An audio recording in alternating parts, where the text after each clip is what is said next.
Good morning. My grandfather, John Allen Golden, he was a silent man, but he was an intelligent man. And he taught me how to shovel the dirt by going around until it was only a mound of dirt. He was a rider on horses, and when Gunsmoke comes on television, and grandmother Laura, she would give me a bowl of ice cream.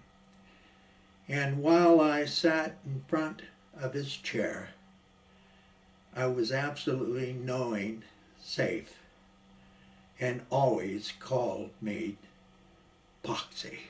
Once more, Victor Charles was performing his one-man shows, Just We Three, in Indiana on February 1st, 1973, at Marian College in the Marian Hall auditorium. For attendance, it was absolutely free for the curious.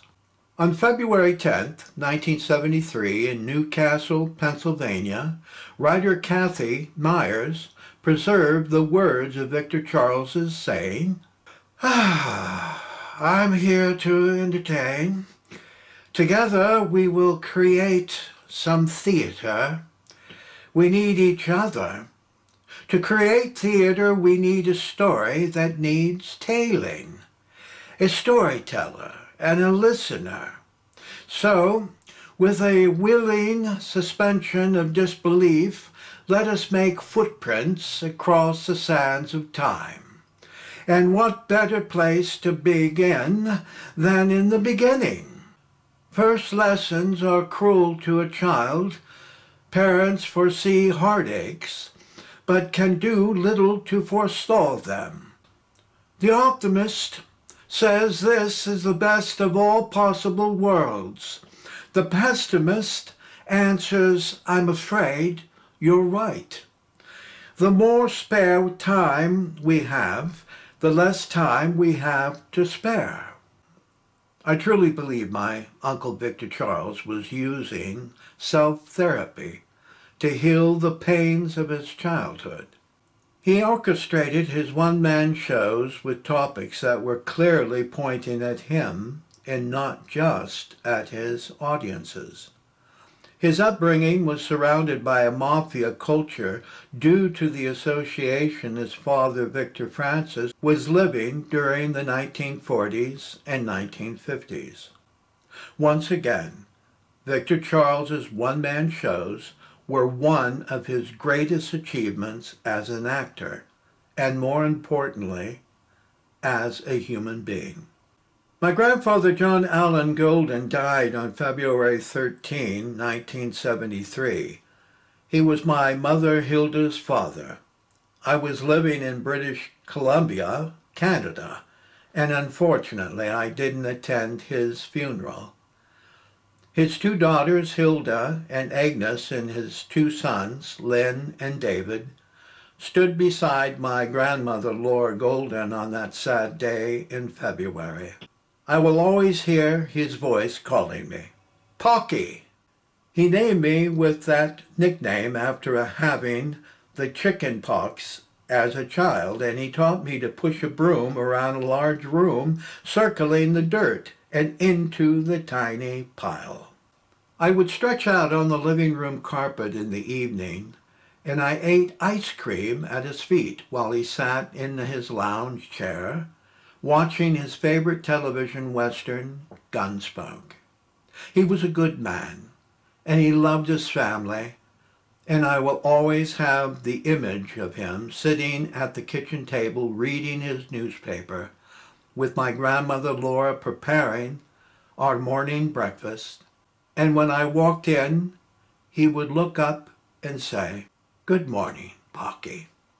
On March 6, 1973, Victor Charles was in the television program Crime Club, starring Lloyd Bridges, and he commented about it saying, I play a retired federal judge who is the founder and confidant of a crime club in Los Angeles. An organization with a name like Crime Club, with me involved, conjures up images of all sorts of evil doings. But the name is misleading. The Crime Club is really an organization of men engaged in solving crime, not causing them. Its members are detectives on all levels, and I'm sort of a father figure. It is refreshing to play a nice guy for a change, but my fans don't have to worry. I'm not quite prepared to make a habit of it just yet. My Uncle Victor Charles, unfortunately, didn't stay long as the good guy in the television motion picture Crime Club because the series was discontinued. It's a shame he couldn't have gone longer to be able to show a more human side of his character and to bring forth a more positive image as an actor. If Crime Club had continued, it may have encouraged other television programs to cast him as their good guy. On April 24th, 1973, Victor Charles was in the television program The Lie, starring Elizabeth Wilson and George Segal. This production was scripted by legendary Ingmar Bergman. On July 28, 1973, Victor Charles was in the television program Great Mysteries in the episode of Money to Burn, and the host of the show was Orson Welles. And one day later, on July 29, 1973, Victor Charles commented in an article saying, "If humor is based on the unexpected, then Nixon has a lot to be funny about. But I can never see him telling a good joke. I am more reluctant to the closing of a bookstore than a movie theater, and more effective if a person wants to be aroused in that they should be governed by the movie industries. Both need to be governed by their creators. London is still the theatrical capital of the world. It has the most plays for the cheapest prices and an atmosphere where no one is showing off new cars or furs, or, for that matter, old cars and old furs." Victor Charles was in the television program The Brian Keith Show, and naturally starring Brian Keith, on November 10th, 1973, and Victor Charles was playing in the role as a building contractor. On November 16, 1973, Victor Charles was in the motion picture Arnold, and he played the role as the minister. The storyline went something like this. In this morbid comedy, the title character is a deceased and quite wealthy man who gets married to his lover, Karen Stella Stevens, so she can inherit his money. My Uncle Victor Charles just couldn't seem to pull away from performing in television programs and motion pictures that kill at least one person or more.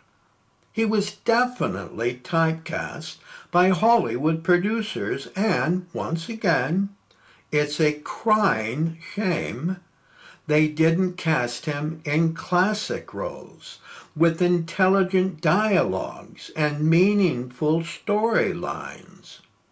He had recently proven when playing Falstaff in Henry IV Part 1 at the Mark Taper Forum Music Center in Los Angeles at the beginning of 1973, and he was an excellent classic actor and not a buffoon. He was a sensation when speaking the words of William Shakespeare, but Hollywood forced him to speak lesser words of buffoonery and nonsensical whodunits in silly detective plots. He had to make a living, and he had to forfeit his integrity as an actor to put food on his family table. My uncle Victor Charles continued performing his one-man shows, and he was digging deeply into his belly and heart of memories, and he wanted to challenge the way people perceive others. He was on the offensive in an intelligent manner and educational way to alter the prior decades of American culture. On stage, in television, and in motion picture, romances are usually only allowed for those who are handsome and pretty. To be a pretty woman, she must be thinner and not heavier and have gorgeous hair and eyes. To be a handsome man, he must have muscles and not a fat belly, and have a strong jaw and glistening blue eyes. He never was allowed to sunbathe under the sun on a sandy beach wearing nothing but a skimpy bathing suit, because that was only reserved for thinner men than he. If he saw a young pretty lass across the room and wished to ask her out for a date, that was only for a younger lad, thinner and more handsome than he. Victor Charles must have loved the motion picture Marty in 1955, starring Ernest Borgnine, who won the 1956 Academy Awards Oscar for Best Actor of the Year. Borgnine didn't look like Clark Gable, Gary Cooper, or Cary Grant, but he had wonderful words to say that was written by legendary screenwriter Paddy Chayefsky. It was a modern-day Beauty and the Beast, where true love shines deeper than the shape of one's body. It also won the Best Picture of the Year in 1956, and on the very same year, Victor Charles won his first Globe Atlas Award for Best Actor of the Year, playing in Volpone at the Old Globe Theater in San Diego, California.